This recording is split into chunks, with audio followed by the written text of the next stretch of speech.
This morning, an international trade group wants to change the rules on the size of your carry-on luggage. It is recommending that airlines adopt a so-called optimal size standard for these items, but the new size is smaller, oh no, than what many travelers carry now. Kris Van Cleave is in Washington, as many hope these new rules do not take off. Kris, say it ain't so. Good morning to you. Good morning. It could be so. Now, this is my carry-on bag, and I've carried it all over the world. It is, more or less legal on the U.S. carriers, but what a leading travel group says is the optimal size would look more like this. It would essentially fit inside my carry-on bag. If there's one thing airline travelers hold dear, it's their carry-on bag. I try not to check a bag. When you check a bag, you increase the amount of time that it takes to get home. U.S. airlines are racking up record check bag fees, $3.5 billion last year alone. So there's more incentive than ever to carry on, but it can slow down the boarding process.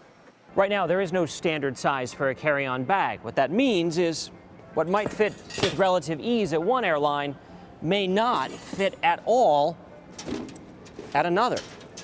The International Air Transport Association, a trade group representing 250 airlines worldwide, issued a new guideline suggesting the optimal carry-on bag size, but it is smaller than any currently allowed by U.S. carriers.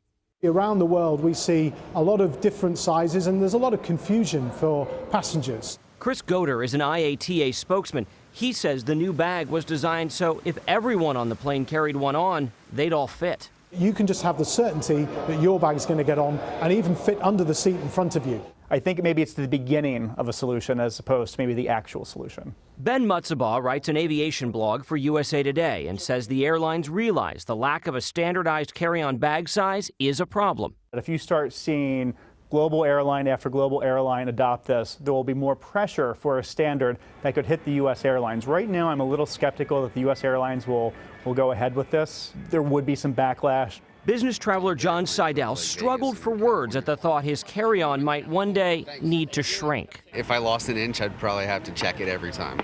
It's just probably forcing you to pay more money. I mean, that's silly. Now, don't rush out and buy all new luggage just yet. So far, this is just a recommended guideline, but 8 international carriers have signed on as supporters. So far, no U.S. airlines have signed on, and we talked to several, but you can bet they'll be watching this. Bottom line, Gail and I may not be able to bring that extra pair of shoes if this goes into effect. Oh Jeff? my, this is bad news. This is very bad news. What can we do to stop? I'm the guy going, I can get it in the upper head compartment, because that little thing that they have on the side is smaller than the upper head compartment. So I think this is very distressing to mommy right now. I can't do it. No? Go private. Yeah, can't do that either. Jump on Charlie.